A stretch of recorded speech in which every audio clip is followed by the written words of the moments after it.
Hey, the blue is missing off the back cover of this Googie Wommer #1, but I don't know anybody in Duluth. How much is it worth?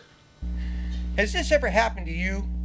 There are three kinds of people that have comics in their hands. The discoverer. They've just found what looks like an underground comics and see dollar signs thinking it's a rare issue. What they've probably got is a 17th printing of something. 99 times out of 100, it isn't worth squat. Then there's the dealer. They buy whole lots from estate sales and assign prices to the comics that are worth something. They also squirrel away anything that is truly rare. And finally, the collector. The only time a price concerns this person is when they're trying to acquire it for their collection.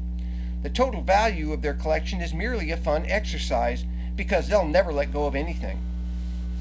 In the beginning, comics, with an X, weren't worth much at all. They were printed on whatever was at hand and distributed on the street or by word of mouth.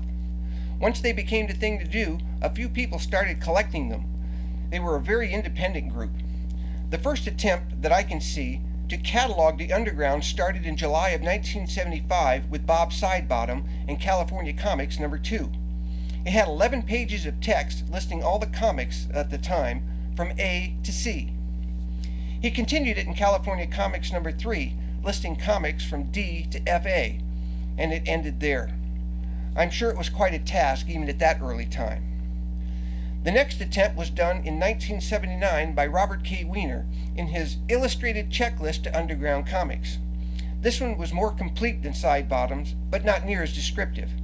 Reprints didn't make it in here either. He did cover underground alternative newspapers, comics, and some miscellaneous publications. And he showed them in an interesting format. Aside from the straight text listing, Weiner also had the covers in a grid format, with the last square showing a miniature page grid. This was so you could check off which comics you had or otherwise make notes about particular issues. Both of these catalogs didn't address the issue of current worth/pricing.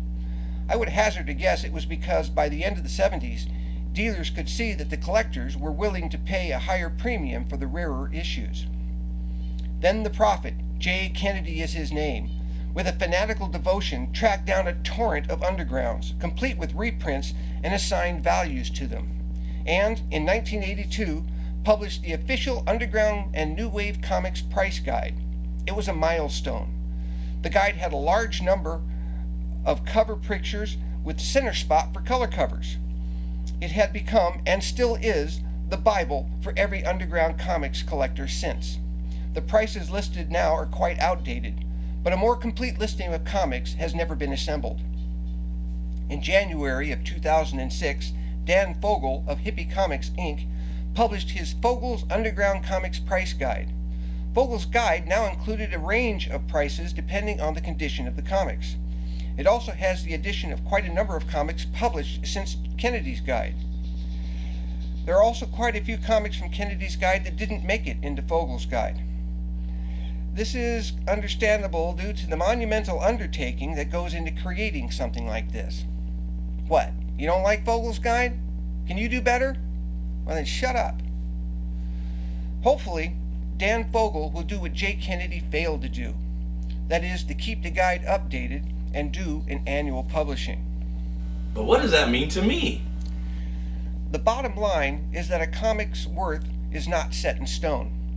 The prices are incredibly volatile. The worth of a comic is determined by what any buyer is willing to pay for it. What is your comic's worth? First, you need to know if it is a reprint or a first edition. Next, what condition is it in?